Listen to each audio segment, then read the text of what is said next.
You remember a conversation from last week, the words someone said, the look on their face, exactly how it made you feel. But here's the question. Did it actually happen that way? Memory feels like a recording, a video you can rewind and replay. But neuroscience tells us something far stranger. Memory is reconstruction, not retrieval. And that changes everything.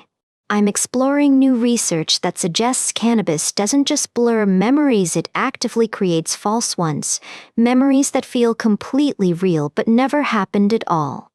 In March 2026, researchers at Washington State University published findings that should make anyone who uses cannabis pause. What they found wasn't just about forgetting. It was about creating.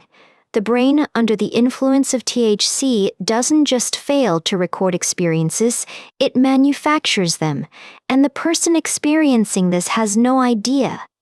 The implications stretch from courtroom testimony to personal relationships to the fundamental question of what we can trust about our own minds.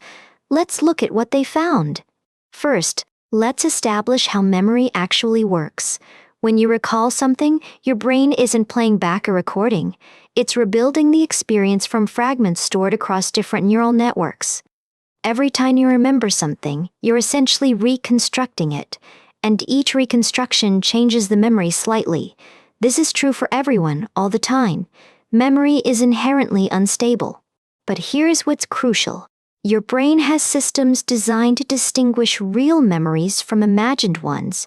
It's called source monitoring. It's how you know a dream wasn't real. Source monitoring helps you track where information came from.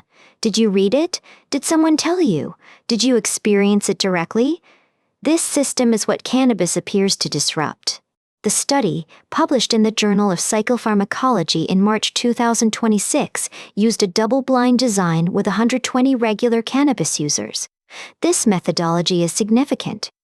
Double-blind means neither participants nor researchers knew who received THC and who received placebo. This eliminates bias in ways that observational studies cannot. Crucially, all participants were regular cannabis users. The researchers did this intentionally to control for tolerance effects. These weren't novice reactions, they were effects that persist with experience. During the experiment, participants were shown lists of words and asked to remember them. Later, they were tested on which words they'd actually seen. The results were striking. Those who had consumed THC were significantly more likely to recall words that were never shown to them. Not forgetting what was there, remembering what wasn't. Active false memory creation. What makes this particularly interesting is the confidence factor. Participants weren't uncertain about these false memories. They felt just as sure about words they never saw as words they actually did. This is where it gets philosophically interesting. If you can't tell the difference between a real memory and a constructed one, what does that mean about the nature of your experience? The study was comprehensive in scope. This is the first research to examine many different memory systems simultaneously during acute cannabis intoxication. What they found was broad disruption. It wasn't just episodic memorying events. Working memory was affected too. That's your ability to hold information in mind while you're actively using it, like following a conversation. Perspective memory suffered as well. That's remembering to do things in the future, keeping appointments, taking medication, following through on commitments you've made. Perhaps most relevant to the false memory finding, source monitoring was significantly impaired. The system that helps you identify where you learned something stops working reliably. Think about what that means in practice. You remember learning something, but you can't accurately recall whether you read it, heard it from a friend, or perhaps just imagined it. Here's a finding that surprised even the researchers. They compared participants who consumed 20 milligrams of THC with those who consumed 40 milligrams. The difference? Essentially none. Quote from the research team, "We were surprised to see no meaningful differences between participants who consumed 20 milligrams of THC and those who consumed 40 milligrams. Dose didn't protect memory. This challenges the intuitive assumption that just a little is safer for cognitive function. At least for memory effects, the threshold appears to be crossed at relatively modest doses." The research team stated, This is the first study to comprehensively examine many different memory systems at once, and what we found is that acute cannabis intoxication appears to broadly disrupt most of them. Let's consider what this means for real-world situations. Start with something seemingly mundane: important conversations. The chat with your partner about finances. The discussion with your doctor about symptoms. If cannabis is impairing not just recall but actively creating false memories, you might remember agreeing to something you didn't, or remember a concern being addressed when it wasn't. This brings us to the legal implications. Eyewitness testimony is already known to be unreliable. Research has shown that confident witnesses are frequently wrong. Cannabis intoxication adds another layer. Consider someone who witnessed a crime while intoxicated on cannabis. They might confidently report details that feel completely true to them, details that were never part of what actually happened. This isn't speculation. It's a direct implication of the research.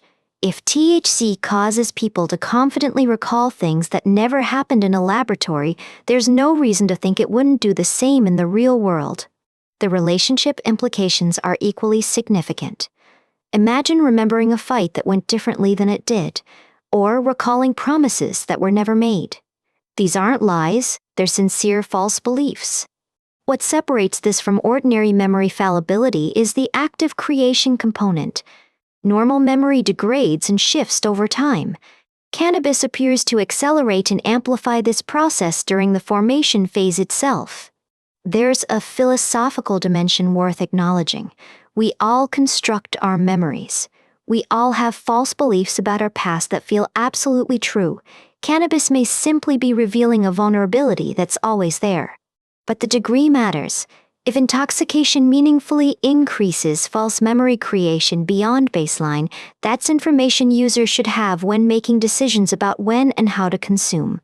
So what does this research suggest for those who use cannabis? First, recognize that your confidence in a memory doesn't guarantee its accuracy. This is true for everyone, but especially true under intoxication. Consider the timing of important activities. Major conversations, significant commitments, experiences you'll want to remember accurately. These might be worth having when you're sober. The dose independence finding is particularly relevant. This isn't about heavy use versus light use. Even moderate consumption triggered the false memory effect. Just a little didn't provide protection. For legal and professional contexts, this research has clear implications. Witness accounts from cannabis-impaired individuals may be less reliable than previously understood, even if the witness is confident and sincere. If you find this kind of research valuable, consider subscribing. We dig into the science of human behavior every week, finding the studies that actually matter for how we live. It's worth noting what the study doesn't tell us. It examined acute intoxication, the effects during consumption. It doesn't directly address whether regular use creates lasting changes to memory function. Some advocates will argue these acute effects are similar to alcohol intoxication, temporary impairment that doesn't imply long-term harm. That's a reasonable parallel, though the memory creation aspect is distinctive. Critics will point to the implications for legalization debates. If cannabis impairs testimony and judgment in specific ways, should that inform policy? The science itself doesn't dictate the answer. What the science does tell us is that cannabis affects memory in ways more complex than simple forgetting. It's not just losing information, it's gaining information that was never there. This connects to deeper questions in consciousness research. How much of what we experience is perception, and how much is construction? Cannabis may be a window into processes that usually operate invisibly. The brain is always filling in gaps, making predictions, constructing coherent narratives from incomplete information. This isn't a flaw, it's how perception works. But it can be amplified. The researchers specifically noted that this is the first study to look at so many memory systems simultaneously. Previous research examined isolated effects. This mapped the broader landscape. What emerges is a picture of broad cognitive disruption, not a single effect, but a syndrome affecting how we encode, store, retrieve, and evaluate information across multiple domains. Perhaps the most practical takeaway is awareness. Simply knowing that your memory might be constructing rather than recording can change how you relate to your own recall. You might choose to journal after important conversations, creating an external record you can check against your memory later. You might verify commitments you made while intoxicated before acting on them. For those in relationships, comparing notes isn't paranoia, it's good practice. Even sober people remember conversations differently. Adding intoxication to the mix is worth accounting for. There's something humbling in this research. We like to think our memories are us, that our past is solid ground we can stand on. But the ground is softer than we imagine. For regular cannabis users, this doesn't mean every memory is false. It means that confidence isn't the same as accuracy, and that external verification has more value than we usually give it. The study recruited regular users specifically because the researchers wanted to see if tolerance provided protection. It didn't. Experienced users showed the same false memory creation as anyone else would. This counters the intuitive belief that regular users learn to handle it in ways that protect their cognition. At least for memory effects, experience doesn't appear to build meaningful resistance. Memory is one of the most fundamental aspects of selfhood. Your sense of who you are is built from what you remember experiencing. When that system is shown to be malleable, it raises existential questions. The cannabis research from Washington State University gives us specific, actionable information, but it also opens a door onto the broader strangeness of how memory works, and doesn't work for all of us. Your memories feel like records of reality. They're not. They're your brain's best guess, constructed and reconstructed with each recall. Cannabis may amplify this, but it doesn't create it. What you do with that knowledge is up to you. But knowing it, that's worth something. I'll see you next time.